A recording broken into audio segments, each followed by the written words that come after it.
All right, let's talk about the one topic that feels like it is absolutely everywhere right now: artificial intelligence. We're going to cut through all the hype and get right to what AI really is. And maybe more importantly, where you're already using it in your daily life. And hey, if you're feeling a little overwhelmed by the constant buzz around AI, you are definitely not alone. It feels like every single day there's a new tool, a new headline, a new breakthrough that's supposed to change everything.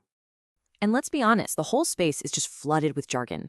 You hear these terms getting thrown around, like machine learning, and then you get hit with neural networks.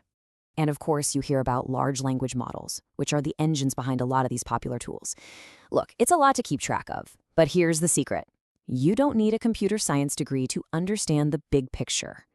So for this explainer, we're going to sidestep all that complex theory. We're going to focus on the one type of AI that's really shaking things up for all of us right now: generative AI. We'll break down what it is and what it actually means for you.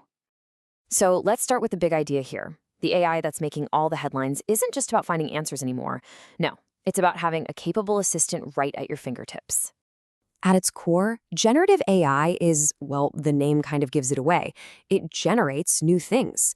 It can create brand new text, original images, or even lines of code because it has learned all the patterns from a mind-boggling amount of data. It's not just repeating information, it's actually producing something original. Okay, let's really dig into this because this is a super important distinction. Think of a simple chatbot like a talking encyclopedia. You ask it a question, it gives you an answer, but it all stays inside that little chat window. An AI agent, on the other hand, is like a personal assistant. You give it a goal, and it doesn't just talk to you. It can actually take action, open other apps, and figure out all the steps to get a task done for you. And now for the really fun part. This whole idea of an AI assistant might sound like something from the future, but it's already here. In fact, you're probably interacting with these systems every single day. You're about to see some very familiar names. That's because some of the biggest companies in the world have been quietly integrating these AI agents into the products you already know and use. Do these ring a bell? You've got ChatGPT, of course, which can help you draft anything from an email to a short story. There's Google's Gemini, helping with research and creative projects. If you use Microsoft Office, you've probably seen Copilot pop up, offering to summarize those painfully long email threads. And Meta AI is now working behind the scenes on Facebook, Instagram, and WhatsApp. And AI isn't just about productivity. You have tools like Midjourney, which are creative assistants that can generate these stunning, high-quality images from just a simple description.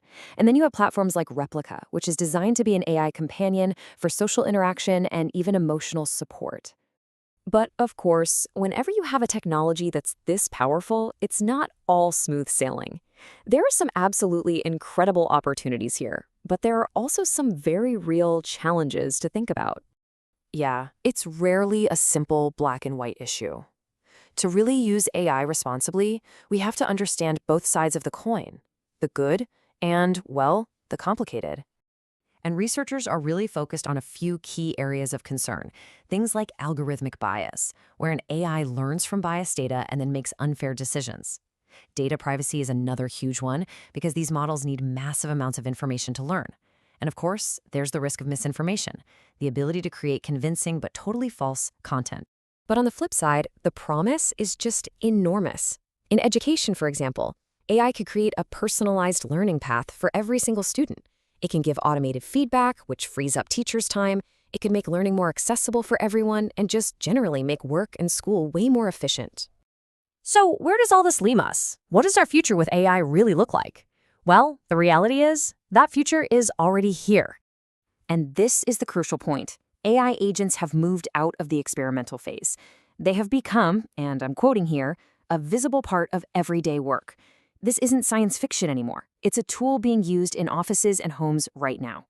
And the scale of this is just staggering. The global market for these AI agents is projected to hit over $7 billion by 2025. This isn't some niche technology. It is a major economic force that's growing incredibly fast. Which really just brings us to the final question, and this one is for you to think about.